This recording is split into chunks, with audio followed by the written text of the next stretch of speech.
What's going on?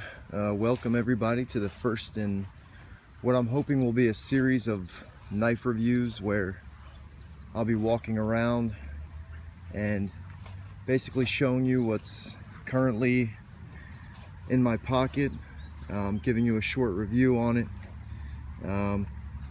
This first one is going to be on the Trevor Burger EXK1 standard, and its fraternal brother, the EXK1 Framelock. I'll just give you a quick rundown on the specs at this point. The blade length is 2 3/4 inches. The overall length when open is about 6.5 inches. The weight is just under 2.5 ounces.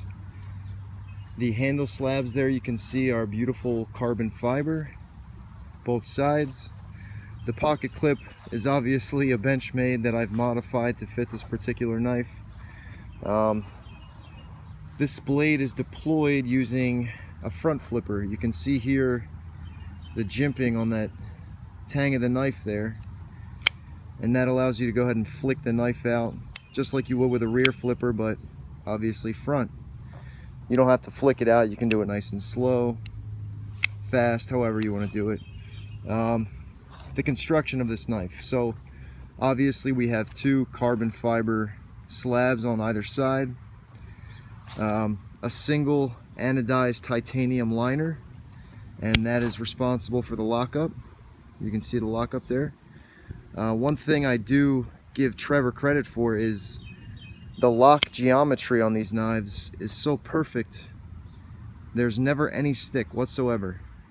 A lot of titanium locking knives, you'll find that the titanium sticks to the harder steel, and you know, it might break in over time, might not, but it's always kind of a pain. These knives, absolutely zero break-in period. I can show you the back here.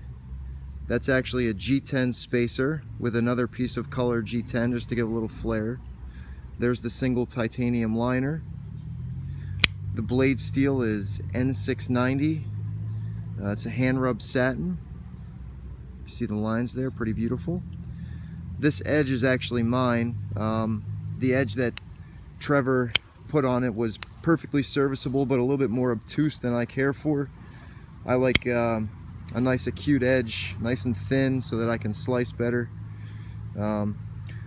One of the benefits, again, of this front flipper design is that there's no protrusions anywhere. It's a very clean look. There's no flipper sticking out. There's no thumb stud up here. It's just one, you know, beautiful clean line. The ergonomics of this knife are tremendous. He did a really amazing job of making a short, small, compact knife feel like it fits in your hand. And I have, you know, fairly large hands. The pivot, I'm not the hugest fan of. It looks nice, but it's see if I can get it to focus here. Well, anyways, it's a decorative type pivot with 5 little holes, so you have to have a special tool to adjust it. Not that you're going to particularly need to, but I like to take apart my knives, put them back together, and that can make that a bit of a hassle. Alright, now let's take a look at the fraternal twin brother to the EXK1 standard, and that is the EXK titanium Framelock. This one is done obviously with titanium handle slabs. The blade steel is M390, which it's a more expensive blade steel than N690. You know, it holds an edge quite a bit longer. I personally don't really mind either way, but anyways, the overall length and blade length are the exact same on this. 2 3/4 inch blade, 6.5 inches overall length. The differences, obviously, you're looking at a Framelock again.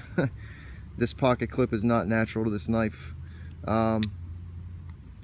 This one also rides on bearings, so it's quite a bit thicker than the EXK1 standard, but you get a lot quicker, smoother action.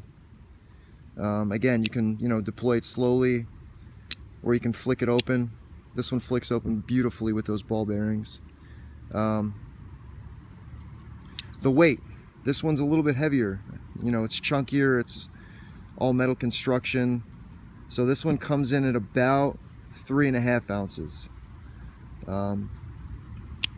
The blade's also subtly different. You can see this one's more of a hollow grind. Some flats up here, beautiful stone wash to hide the wear. Perfectly centered. I mean, the fit and finish on his knives is pretty much spectacular. He pays attention to everything. There's never anything out of place. Nothing, again, titanium on steel, and there's zero lock stick. Right out of the box, there's no break-in period, nothing. It just works perfectly. So that's general overall idea of both. All right, I'm gonna go ahead and wrap it up. So Trevor Burger, you can order knives from his website, which is like Burger Knives. It's not .com, I forget. Just Google search it. Or a lot of the websites like Knife Center and Blade HQ carry his stuff. I can't recommend them high enough. The price point is, for the standard, is right around what you would pay for, a Sabenza with,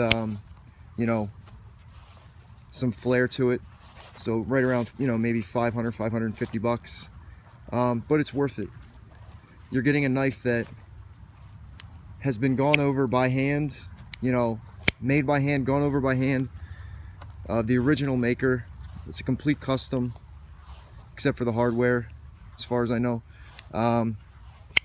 Everything, the fit and finish is just fantastic on these.